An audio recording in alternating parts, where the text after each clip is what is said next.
Welcome to the Robbins Regional Wrap, your one-stop shop for all of your Houston County news. I'm Connor Hendricks. Each week, we're taking you through what's happening in Houston, Warner Robins, Robins Air Force Base, and your neighborhood. First up, a new Warner Robins homeless shelter is getting closer to opening its doors. Volunteers met last week to box up clothing and build beds. Ellie Milliken talked to people to hear why they wanted to help. People hard at work in Warner Robins. The A team in charge of breaking down the beds and the B team working to make boxes and pack them with clothing and toiletries. It's all to help a new homeless shelter, Haven Hope House, open its doors. Assembly of Warner Robins Church in the city met around 9 a.m. to assign jobs to around 40 volunteers. Disabled, but I am not incapable. Tiffany Hahn is blind and disabled, but is at the serving event to help out. So glad to be used. I'm tired of sitting in a chair and thinking I can't. And so I'm here to do what I can to love others, to be that hope. Hahn says 10 years ago she was homeless and had lost all hope until Jesus saved her life and put her back on her feet. We want to be able to look over and say there should be no one who goes to sleep at night cold, hungry, feeling alone, and like there is no hope. There's hope here. So she prayed and worshiped while encouraging the other volunteers. Hahn says she wants people off the street and to feel seen. We should be boasting that we'll never leave anybody behind. There should be no one on the street. Now, are there drugs involved? Yes. Let's get the people counselors for that. Holly Beaker works at Robins Air Force Base and is a part of the church Assembly of Warner Robins. She wanted to help since her job's been paused due to the government shutdown. Absolutely love it. It gets me out of the house. I'm furloughed, so sitting around it's just been, I've been climbing the walls. So this is an opportunity for me to get out and stay busy, stay focused, and help the community. As the temperatures start to cool, Beaker says her heart breaks seeing people in the cold. You just see them in little corners tucked away, and my heart breaks when it gets down to 30 below, and they're out there the size of a stick and no jackets, no coats, no shoes. So I think we desperately need this. The shelter will feature around 65 beds and have people there to provide different services for the homeless community. In Warner Robins, Ellie Milliken, 13 WMAZ News. Every third Saturday of the month, Assembly of Warner Robins will feed the homeless and give them items there. The shelter is located at 79 Green Street in Warner Robins. And this week, the shelter opened its doors actually sooner than expected, not for a grand opening, but out of necessity. With temperatures dropping, city leaders made the call to welcome people in early. Tuesday night, doors were open, giving folks without a home a safe, warm place to stay. Jasmine Lee shows us how this new shelter is already becoming a lifeline for those who need it most. In the failure to follow our rules, we may ask you to leave for the night, okay? Inside these doors, Tonight Relief replaces the realities on the streets. People who once fought to survive the cold can now find safety, warmth, and a bed to call their own. You people that open these doors have opened new life for people. We're walking dead out there. Margaret Nielsen has lived on the streets for nearly a decade. She believes this emergency shelter could mean a difference between life and death. The weather is beating us every day. Whether it be summer or winter, it beats you down like someone's punching you constantly from morning, noon, and night. The shelter offers more than a bed. People can get a hot meal, take a shower, receive clean clothes and hygiene items, plus find a safe space for the night. It can also house up to 60 people at a time. And for Nielsen, it's more than what the shelter provides. It's about what it represents. They opened the doors to me. I used to pray, will somebody, God, please pick me up off the side of the street or behind the store where I'm sleeping and take me home with them so I can be warm for a night. Haven Hope House's supervisor Brian Wise says this emergency opening is a first step toward a bigger goal, creating a full-time shelter for Warner Robins' homeless community. And our goal now is to get the shelter open for a daytime shelter. That's how we're going to start off. We're trying to get everything finalized with the assembly. And also, we still got to get the alarm systems in here. And for Nielsen, this night is about more than staying warm. It's about finding a place that feels like hope. I'm phenomenally grateful. Wise says he hopes the shelter will officially open by the end of the month. Reporting in Warner Robins, Jasmine Lee, 13 WMAZ News. Some folks in Perry are starting to question the fire protection fee that's included in their monthly city services bill. Elizabeth Hunter talked to Perry's acting city manager to find out what the fee's for and why it keeps going up.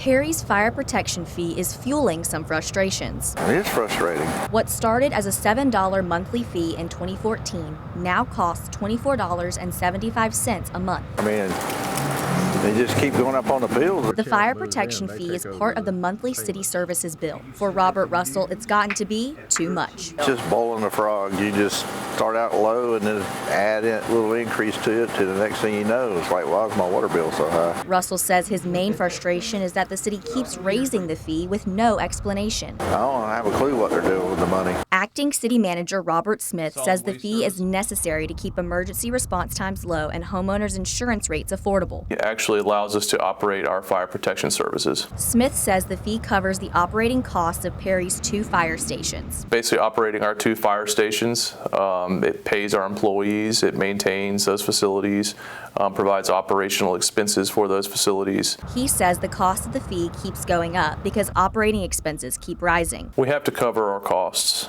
We do adjust our rates on an annual basis based on expenditures. Smith says safety is a priority for Perry, and the city increases the fee only when necessary to keep Perry a secure place to live. We have a very effective rate that allows us to provide superior services to our residents and businesses. In Perry, Elizabeth Hunter, 13 WMAZ News.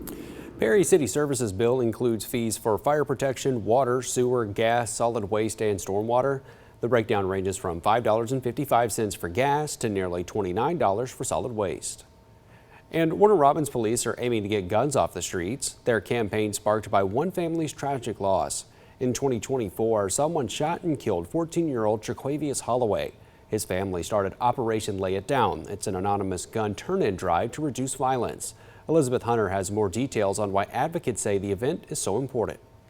One family is trying to use their tragedy to make a difference. Turn that gun in, that we could save a life and possibly your own child's life. Willis Rains is the leader of the Combat Bullying Tour. He says over the last 5 years, violence has risen drastically among school-aged children. Our young people, they're making bad choices, bad decisions. He says entertainment like music and TV normalize violence, making kids think it's okay. Rich, poor, black, white. They're all faced with the same thing because we're dealing with a culture now. Rains says he's thankful to live in Warner Robins, where police are trying to get weapons off the street. This is their second year doing this, and it says that they care.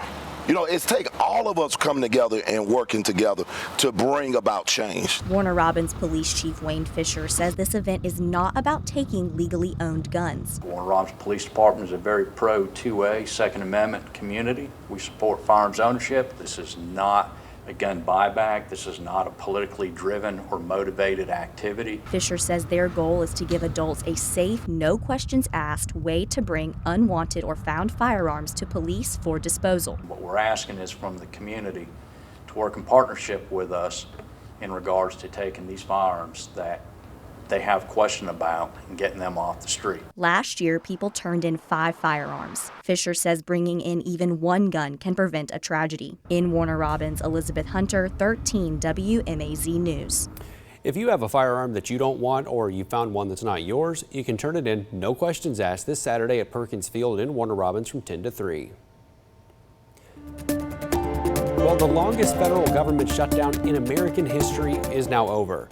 After 43 days, the federal government is now open and thousands of federal employees began returning to work Thursday, including in Warner Robins, where the economy revolves around Robins Air Force Base. Now, small businesses hope to begin a recovery after the 43-day shutdown. Hunter King reports. We went to Greg's 2.0 restaurant. It's right across the street from Robins Air Force Base. And on any given day, they say about 90% of their lunch rush is from workers who work here at Robins Air Force Base. For 43 days, that lunch rush disappeared. Manager Dora Torres watched the restaurant turn into a ghost town. When everything happened, it just, you could tell the difference. You could tell that they weren't around. Greg's 2.0 was already battling inflation, and then the government shut down. Our local customers is what's been keeping us alive, and we're really appreciative of them, because without them, you know, we would have to shut down as well. David Knight is a disabled veteran who works at the base. He says the impact was hard on everyone. It's put a lot of pressure on a lot of people on the base, off base. I mean, and Everybody needs to be able to make money and pay bills and support their families. Knight says Greg's is normally packed. This place was always full, and then when all the government shutdown went on and everything, people not coming here to go to work, I mean, businesses here have really taken a toll on them. But last night that changed. At Greg's, the lunch rush returned. More than a dozen base workers came through Greg's during the lunch hour today. All of them regulars. All of them grateful to be back. Reporting in Warner Robins, Hunter King, 13 WMAZ News. The funding package extends government operations through the end of January. Federal workers will receive back pay for all 43 days of the shutdown. Now, Lake Joy is one of Houston County's most popular fishing spots, and each October it turns into the Trail of Terror, delivering scary good fun for a good cause. Some residents, though, say that there's a real life fright along Lake Joy Road. Since October of last year, Houston County 911 reports that there have been nearly 90 accidents overnight on Lake Joy. Now, some neighbors are calling for streetlights, saying it's time to make the roads a little bit safer. Elizabeth Hunter reports. As the sun goes down, the chances of an accident go up. I've had my mailbox hit several times. I've actually had the mailbox hit when I was opening it. Keith Kendall has lived on Lake Joy Road for 39 years. He says after dark, it's a dangerous place. After school and in the evening, it can get kind of rowdy. Kendall says streetlights could make the road safer. Lighting things up might help that somewhat as far as people running off the road. He says his neighbor paid to put up a light on his own property, and it makes a difference. My neighbor's got a street light right there that lights up his and half of my yard, so it makes you feel better. Houston County's chief engineer Ronnie Held says the county doesn't do street lights. A lot of people call and request us lights, but we don't put up street lights. We can permit and allow somebody to put street lights up. Held says all Houston County can do is give permits to homeowners to put up their own lights. He says the county has no budget to put up more lights. The county also has a tax cap, so we kind of limited on what we can and can't do. Held says the $2,000 in the budget for street illumination goes to the lights that the Georgia Department of Transportation requires them to have. In Houston County, Elizabeth Hunter, 13 WMAZ News. Held says if you live on a city road, you have to reach out to the city to ask about a street light. Well, there's a new routine Houston students have to follow when they get on and off the school bus. The district says it's the newest layer of safety that's been in the works for a while. Our education reporter Naomi Washington shows us more. Students bring their badge with them every day, and with that simple scan when they get on and off the bus, it ensures that the district knows students are at the right place. How are you doing this morning? Students have to scan a personal badge in the mornings and afternoons anytime they get on or off the bus. Adam Hartley is in his 6th year of bus driving for Houston schools. He says the system helps keep every student accounted for. If a student scans their badge and it says it'll actually come up in a red frame that says unknown rider, or if they're getting off at a stop that is not their stop, it'll say unauthorized stop. That alert gives drivers a chance to double check and make a quick call if a student is on the wrong route. This also allows us to put a name to a face. And personalize every greeting. Good morning, Lindley. Transportation Director Tom Walmer says the district can now track students in real time, adding a safety net if something goes wrong. We can actually have the capability of looking that up from the transportation office. If the bus has something happen, we need to do a parent notification. Walmer says they're still working out the kinks, and if a student forgets their badge, they won't be left behind. In Kathleen, Naomi Washington, 13 WMAZ News. Now, those badges aren't just for bus rides. The transportation director says soon Houston County students can use them for lunch, library checkouts, even attendance. Now, if you have a high schooler at home, this month could be a big money saver. More than 60 Georgia colleges and universities are waiving their application fees in November. Naomi has the details. Pressing submit on a college application usually comes with a cost, but this month, Georgia students can apply to more than 60 schools for free. Tara Pavel's daughter, Zayn Muhammad, is a senior filling out applications right now. What has been going through your mind with the cost of all these applications? It's been a roller coaster, really. She's been getting super stressed about it. We've applied for some fee waivers. Zayn knows exactly what she wants in a school. I'm looking for kind of tight-knit communities and good research schools for political science and stuff. She's applying to 9 colleges, and application fees average around $48 each. 9 schools, that adds up pretty quickly. Haley Corbett with the Georgia Student Finance Commission says they are thankful for the schools participating. We've invested in these students' public education. We want them to stay in state. We want them to have opportunities to continue to learn here and earn here. So we try to make it easy and accessible. For Zane, it's one less thing to worry about as she looks to the future. I'm excited to hear back, but I'm also just trying to be patient where I'm at because I know next year I'll be wishing I was back in high school. Her family's focus is on what's next without the extra fees holding them back. Again, that list of schools is on the Georgia Futures website. That's gafutures.org.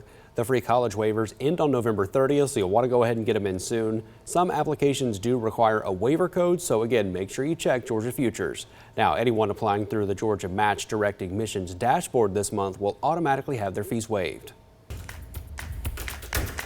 Well, this school of the week is ready to ace any reading test that comes their way. At Peach County's K Road Elementary School, students start the day with something called Win Time. That's short for What I Need.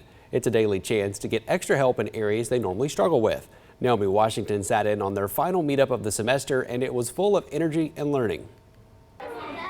Keeping K-Road students on track to be strong readers is also keeping them motivated. First grader Adeline Akridge says writing sentences is her main focus. I'm still working on it because sometimes I don't know how to spell stuff. And while these students are learning, so are the Fort Valley State University Wildcats. Teaching it to them is fun for me because I just relearned it myself. So after Cox Campus came and retaught us what it was like to read again for the first time, phenomenal. Second grader Kyler Jones says she's already made a lot of progress this year. For doing that? Her next goal is reading chapter books. Because they have more pages than the regular books that has 24 or just more. Not more, but less. It's their last session together until January, and the students will be eager to see them again. Sometimes we play fun games. They help us learn. It's a partnership that builds stronger readers and future teachers too. My favorite part is that aha moment, like when they're learning it and they don't quite get it, but that last time when they're like, wait, that moment of realization and that, wait, I get it. A win-win for everyone.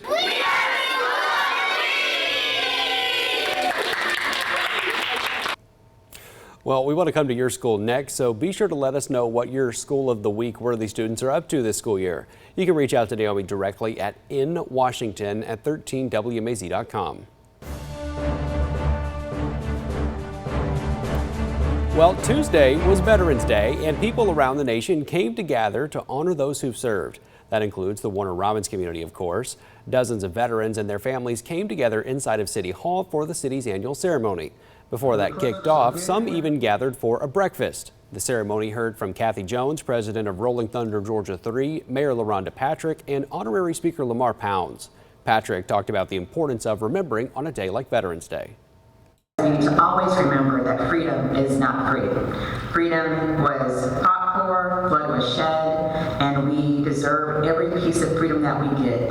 But it also must continue to be fought for. So to all of our brave military members in this audience, thank you. The Rolling Thunder Group donated a statue that'll sit in front of City Hall and the flagpole in front of City Hall in honor of prisoners of war and those missing in action. For years, Peach County leaders have promised a solution to the county's growing stray animal problem. This week, that promise became a reality. The county's first ever animal control facility opened after more than a decade of planning and delays. Jasmine Lee reports. What used to be just an idea is now reality. Peach County's first animal control shelter is open. This marks the start of a new era in how the county handles stray and abandoned animals. After years of planning and patience, a promise finally has a place. 12 years later. Years of talk, debate, and delay, but now what started as discussion stands on nearly 180 acres of county land. Among those who waited, kennel tech Shelby Hicks. She spent the last month getting every kennel ready for its four-legged guests. I like to be in there, making sure they're taken care of, making sure they actually feel the love. The new 28 kennel shelter will handle stray pickups, adoptions, and cruelty cases. For now, it'll run by appointment only and at a half capacity as staff settle in. Commissioner Wade Yoder says this shelter will also relieve local rescues that have been over capacity for years. We run into quite a bit of obstacles, different locations. It was originally going to be at the Sheriff's Department, and we tried several other things, but it didn't work. Until this year, Peach County didn't even have an animal control ordinance. That changed in February when commissioners passed rules banning animal abandonment and setting penalties for neglect. Leaders say it's not just a change in policy, it's a change in heart. And for Shelby Hicks, it's about giving every paw that walks through the door a second chance. This is, for me, is making sure these animals know there's at least somebody out there who does love them. Reporting in Peach County, Jasmine Lee, 13 WMAZ News. The shelter is over on Old Clint Howard Road. For more information on adoptions, reporting strays, or other services at the new facility, you can call the shelter at the number at the bottom of your screen right there, 478-343-2638. And Warner Robins is also working on a new animal shelter. Right now it's in the design phase. This video you're taking a look at is of the current shelter, which is near capacity. County officials say that the SPLOST money to build it won't be available until early 2027. Well, it was certainly a fun Thursday in Perry. It was all about some old school horsepower at the Georgia National Fairgrounds. This week, the fairgrounds is hosting the Antique Agriculture Show. More than 300 fully restored tractors are featured in the show, but there's also multiple events like tractor pulling competitions and some hands-on demos.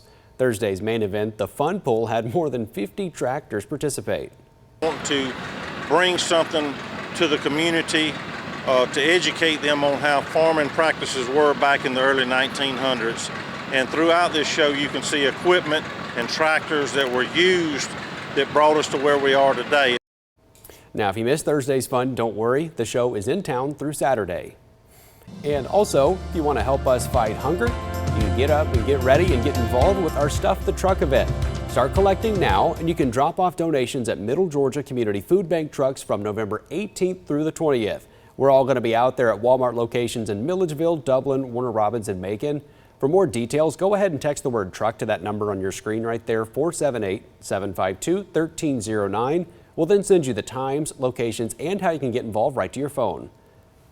Well, that is a wrap on what's happening throughout the Robbins region this week. If you have a Houston County story that you want us to share, give us an email at news@13wmaz.com and make sure to come back every Friday to get all of your Houston County news and stories that matter to you. Thanks for joining us.